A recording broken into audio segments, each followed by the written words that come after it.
were busy clearing their railroad of leaves and broken branches. Peter Sam and Rusty often worked together. One day, Rusty helped Peter Sam to a water tower.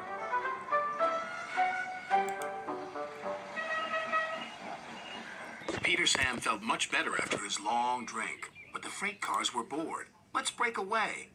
Their loads were heavy and the couplings old. One snapped.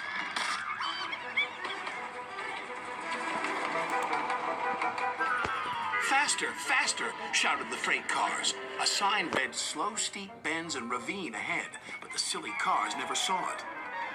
Then, it was too late.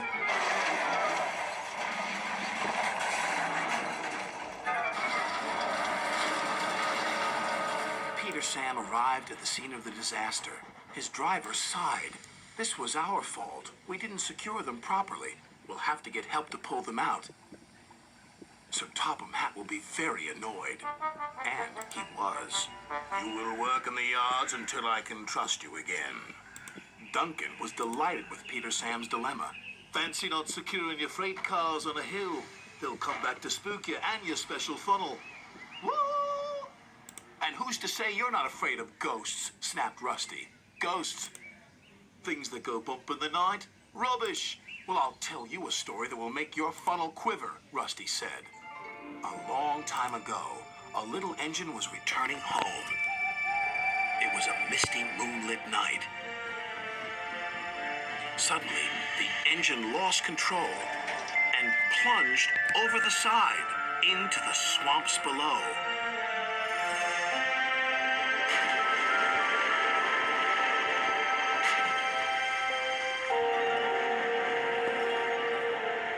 He was never found again.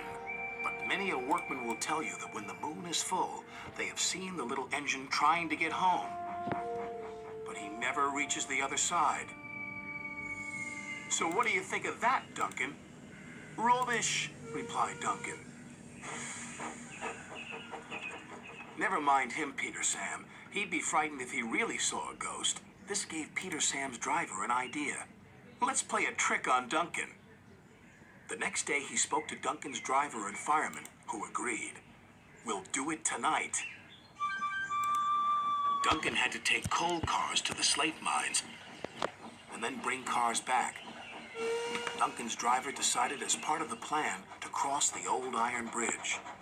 Haunted bridge. Rubbish, snorted Duncan. It's as tame as a pet rabbit. But all the same, he kept thinking about Rusty's story. When dusk fell, he was keen to leave. If we don't go now, Skarloey will take my favorite place in the sheds. We have to collect our cars first, his driver replied.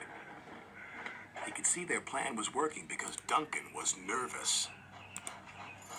When night fell, they set off. The mists were rising around the old iron bridge. Duncan whistled, and the sound echoed everywhere.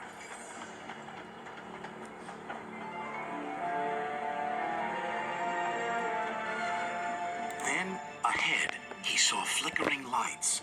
His driver knew they were only insects that shine brightly at night, but to Duncan they looked like an engine. Next, his driver secretly threw a rock from the cab into the ravine below. It's the ghost! Take me back! Take me back, please! When Duncan reached the safety of his shed, he closed his eyes tightly. Spooked, are you, Duncan? Laughed his driver. No, I'm asleep. And Duncan refused to open his eyes.